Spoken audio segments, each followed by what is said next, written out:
जब आप ये बात करते हैं तो मेरे पास राना सनाउल्लाह साहब के उस दौर के कुछ ट्वीट्स भी हैं जिसमें वो उस वक्त की जो स्ट्रेटजी थी उसकी तायीद कर रहे थे और दुरुस्त करार दे रहे थे कि ये फैसले कौमी क़यादत ने मुश्तरका कंसेंसस के साथ किए हैं। तो अब आप फिर कैसे कह सकते हैं कि उस वक्त हम ऑन बोर्ड नहीं थे, ये सिर्फ उस वक्त की गवर्नमेंट के इनिशिएटिव था?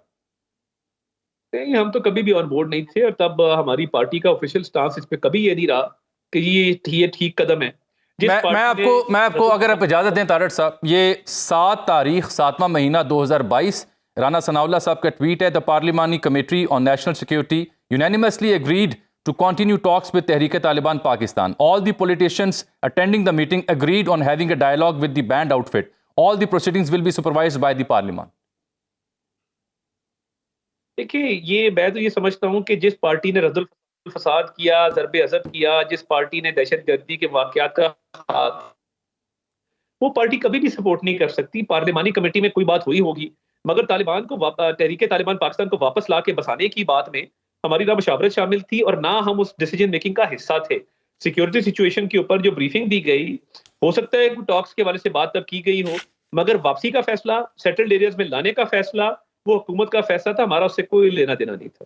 ठीक, पाकिस्तान पीपल्स पार्टी को भी तहफ़्फ़ुज़ात हैं, नई नहरों का मामला हो और वो सदर ज़रदारी का खिताब भी हो, तो पीपल्स पार्टी आपकी कॉन्स्टिट्यूशनली इत्तेहादी है, उनकी वजह से आपकी हुकूमत खड़ी है। ये पीपल्स पार्टी का तनाज़ा क्या है और क्या ये बात भी दुरुस्त है कि मोहतरम बिलावल भुट्टो साहब को वस्त मुद्दती प्राइम मिनिस्टरशिप की भी ऑफर थी? देखिए, कल बड़े अच्छे माहौल में बिलावल भुट्टो ज़रदारी साहब से और उनके वफ़द के अरकान से बातचीत हुई। तमाम मामलात पे बातचीत हुई और हमारा उनके साथ एक फ़ितरी इत्तेहाद भी है। वो कॉन्स्टिट्यूशनल पोज़ीशंस के ऊपर भी उनके लोग जो हैं वो मौजूद हैं, प्रेसिडेंसी से लेके तो गवर्नरशिप तक। तो उनके साथ बड़ा कल अच्छा माहौल था, बड़े शीर और शक्कर थे आपस में, हम और वो। और हम ये समझते हैं कि उनके जो भी तहफ़्फ़ुज़ात जिस भी हवाले से हैं, उस पर हुकूमत बातचीत उनसे कर रही है और मैं नहीं समझता कि कोई ऐसा इश्यू है जो हल ना हो सके। तो इस पे बहुत ही मैं समझता हूँ बड़ी रिज़ल्ट ओरिएंटेड गुफ्तगू हुई और तमाम मामलात ऑलरेडी कमेटियाँ बनी हुई हैं। एक डीपीएम डार साहब की कमेटी है, एक पंजाब के हवाले से कमेटी है। तो वो तमाम मामलात पे बातचीत कर रहे हैं और इंशाल्लाह ये मसला जो है, जितने भी मसाइल हैं, वो मुझे लगता है कि पॉज़िटिवली उनकी आउटकम निकलेगी। कल जॉइंट सेशन था पार्लिमान का, सदर खिताब कर रहे थे, कई अहम शख्सियात वहाँ गैर हाजिर थीं, बिलखुसूस आपकी जमात के कायद मियाँ साहब थे क्या? कल मियाँ साहब की साहबजादी मौजूद थी, मैडम मरियम नवाज शरीफ साहिबा चीफ मिनिस्टर पंजाब मौजूद थी और बाकी भी अच्छी अटेंडेंस थी और मैं ये समझता हूँ कि बड़ा एक हमने साथ दिया पीपल्स पार्टी का उस खिताब में और हमने उनका भरपूर जो है एज ए एलाई जिस तरह बिहेव करना होता है, हमने भरपूर उनकी हिमायत वहाँ पे की और सदर की तकरीर को अपलॉड किया और अपोजिशन को टफ टाइम भी दिया। कैबिनेट पे मैं आपसे बात करना चाहता क्योंकि उसमें इजाफा हुआ। आपने कहा परवेज़ खटक साहब का नाम मोहसिन नकवी साहब की जानिब से आया है, तलाल चौधरी साहब भी वज़ीर ममलिकत होंगे, दाखिला के वज़ीर दाखिला वफाकी मोहसिन नकवी साहब हैं, परवेज़ खटक साहब भी आ गए हैं। तो क्या परवेज़ खटक साहब मुशीर बे इख्तियार होंगे? मैं ये समझता हूँ कि बड़ा काम है दाखिला में करने वाला।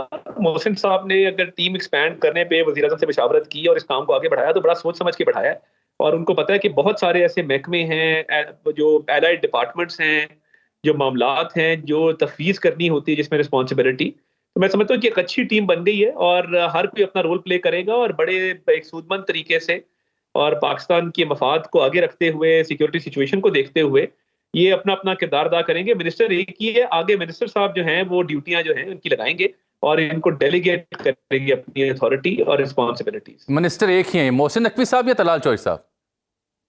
नहीं, नहीं, मिनिस्टर एक ही है, फेडरल मिनिस्टर होता है।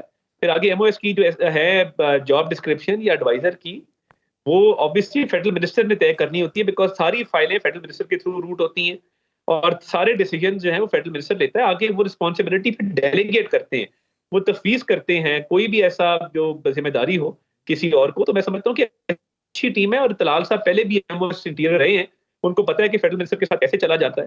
तारिक परवेज़ खटक साहब, आपने आपकी कैबिनेट में इजाफा हुआ, नए ओहदेदारान, नए कलमदान भी मिले। मैं देख रहा हूँ खालिद मक्सी साहब को वजारत साइंस एंड टेक्नोलॉजी कलमदान सौंपा गया। दुनिया भर में इस मिनिस्ट्री को बड़े अहम लोग हेड करते हैं जिनका साइंस एंड टेक्नोलॉजी से ताल्लुक रहा होता है या कोई उनकी कामकाज होता है इस सिलसिले में। मक्सी साहब के क्या कारहाय नुमाया है कि उन्हें साइंस एंड टेक्नोलॉजी जैसी वजारत दी गई है? अब एक तो बलूचिस्तान से उनका ताल्लुक है, दूसरा बड़े पढ़े लिखे शख्स हैं, एचएसोनियन हैं और एचिसन में जब वो पढ़े जिस दौर में, बड़ा एक हाई क्वालिटी ऑफ एजुकेशन था, और उसके साथ साथ he is very experienced, and I believe कि जहां जहां वो जाते हैं उनका एक सियासत में भी तजर्बा है, तो वो बड़ा अच्छा किरदार अदा करेंगे। और इस पे अच्छा किया कि एक टेक्नोक्रेट की बजाय एक सियासतदान को लाए गए। जहां जहां टेक्नोक्रेट की जरूरत थी वो टेक्नोक्रेट भी लगाए जाते हैं और ये उनको एक ये रोल दिया ये जाता जो है। आपकी बट काबीना में एक नया इजाफा हुआ है पब्लिक अफेयर यूनिट का, ये अब्दुर्रहमान कांजू साहब को दी गई है। आप काफी नहीं थे जी, पब्लिक अफेयर्स के लिए? ये तो एक नई इख्तरा मुझे देखने को मिली है बज़ाहिर।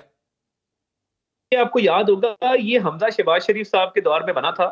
ये पंजाब के अंदर एक पब्लिक अफेयर्स यूनिट था सीएम ऑफिस में। जब शहबाज शरीफ साहब सीएम थे तो हमजा साहब इसको हेड करते थे। और यहाँ पे पब्लिक की कंप्लेंट्स को, शिकायत को पोर्टल एक बनाया गया था, एमएनएज एमपीएस के मामलात को, और सियासी लोगों के मामलात के अलावा पब्लिक को जो ग्रीवेंसेस होते थे मेडिकल ट्रीटमेंट के हवाले से, फाइनेंशियल एड हवाले से, किसी का कोई मसला कहीं फंस गया है ओवरसीज पाकिस्तानीज का, तो एक पब्लिक अफेयर्स यूनिट तब बनाया गया था और बड़े फाल तरीके से चला था। मैंने भी उसमें सर्व किया, वो तकरीबन 4-5 साल मैं पब्लिक अफेयर्स यूनिट का मेंबर रहा। तो ये उस तर्ज पे एक पब्लिक अफेयर्स यूनिट यहाँ पे रेप्लिकेट किया गया है। तो ये पुराना सिस्टम है और उसमें अब्दुर्रहमान कांजू साहब और राना मुबशर साहब, 2 लोगों को ये जिम्मेदारी दी गई है। तारड़ साहब, ये 5-6 रोज पहले रॉयटर्स की खबर थी अमेरिका की जानिब से पाबंदियों के हवाले से, कोई अमेरिकी सरकार से इस सिलसिले में राब्ता हुआ? देखिए, मैं ये समझता हूँ कि जो रियासतों के माबैन जो ताल्लुकात और मामलात होते हैं वो स्टेट टू स्टेट होते हैं, रियासती मफादात के तहत होते हैं, बराबरी की सतह पे होते हैं, फॉरेन पॉलिसी के तहत होते हैं, फॉरेन जो अफेयर्स के मिनिस्ट्रीज हैं वो आपस में थिंक टैंक्स के जरिए या डायरेक्टली वो आपस में राब्ता करती हैं। तो एक एंगेजमेंट, एक बड़ी एंगेजमेंट हुई, और मैं समझता हूँ कि पॉजिटिव एंगेजमेंट हुई कि जब प्रेसिडेंट ट्रंप ने जिक्र किया कि पाकिस्तान के काउंटर टेररिज्म एफर्ट्स का, और यूनियन जो state of the union address होता है सबसे अहम, उसके अंदर जिक्र करना, पाकिस्तान का शुक्रिया करना, मैं समझता हूँ हमें बहुत आगे आए हैं। और ये जो पॉलिटिकल रेटरिक एक सियासी पार्टी बना रही थी कि पता नहीं क्या जो है वो हो जाएगा और एक सियासी बयानिया बनाया जा रहा था, मैं तब भी कहता था कि इस पे मैच्योरिटी दिखाएं, ये स्टेट टू स्टेट मामलात होते हैं, इसमें पॉलिटिक्स को ना लेके आए। तो इस हवाले से पाकिस्तान पर सफरी पाबंदियों का कोई खदशा नहीं है, ऐसा कोई इंटीमेशन नहीं आई आपको हुकूमत अमेरिका की जानिब से? के मामलात होते हैं वो foreign office to foreign office होते हैं, और जब फॉरेन ऑफिस जो है वो एक डेली बेसिस में दूसरे फॉरेन ऑफिस के राब्ते में रहता है, उनके सफीर यहाँ मौजूद है, हमारे सफीर वहां मौजूद है, कॉरेस्पॉन्डेंस इश्यूज के ऊपर होती है। इस पे मजीद तफसीलात आएंगी तो जरूर आपसे शेयर करें। ये अभी ट्रंप साहब ने जो शुक्रिया अदा किया, आपने उसकी जानिब इशारा किया, उसमें जारी बात है उनकी दीगर जो जिम्मेदारान उन्होंने भी ट्वीट्स किए, इसहाक डार साहब से भी रब्ता हुआ, लेकिन पीटीए की रहनुमा शंदाना गुलजार साहिबा वो कहती हैं जी ये तो कोई बावर्ची पकड़ के हमने अमेरिका को दे दिया है। क्या वाकई वो हाई प्रोफाइल दहशतगर्द था या कोई बावर्ची था? मैं तो इसका जवाब भी नहीं देना चाहता। एक नॉन सीरियस खातून है जिसको सेंस ही नहीं है कि पाकिस्तान के वकार और इज्जत का क्या मतलब होता है, और president of the United states उस पर कॉमेंट कर रहे हैं, सेक्रेटरी डिफेंस यूनाइटेड स्टेट्स कर रहे हैं, डायरेक्टर सीआईए कर रहे हैं, स्पोक्स पर्सन फॉरेन ऑफिस कर रहे हैं, स्पोक्स पर्सन व्हाइट हाउस कर रहे हैं। अमेरिका के जितने मेन टॉप के ऑफिस बेरर्स हैं वो सारे पाकिस्तान का शुक्रिया कर रहे हैं, और इनको काबिल कबूल नहीं, इनको हजम नहीं हो रहा कि पाकिस्तान को इज्जत कैसे मिल गई। मैं तो समझता हूँ कि ये बड़े फजूल से लोग हैं और इनकी बड़ी फजूल सी सोच है। तो मैं तो इस सोच को सिर्फ इसकी मजम्मत कर सकता हूँ, और अल्लाह इनको हिदायत दे कि ये कभी पाकिस्तान के मफाद में सोच लिया करें। ये वही खातून है ना जिसने कहा था खान नहीं तो पाकिस्तान नहीं, तो ऐसे कहने पर भी लानत है, क्योंकि पाकिस्तान है तो हम हैं, पाकिस्तान है तो ये सांसें ले रहे हैं आजाद फिजाओं में, पाकिस्तान है तो ये आज टीवी चैनल भी चल रहा है, हम भी आपसे बात कर रहे हैं। जो पाकिस्तान को नहीं मानता मैं उसको नहीं मानता, और मैं मजम्मत करता हूँ उनके किरदार की भी और उनकी शख्सियत की भी। और पाकिस्तान ने इतना कुछ दिया, इनके वालिद को इतना कुछ दिया। इनके वालिद एक ब्यूरोक्रेट थे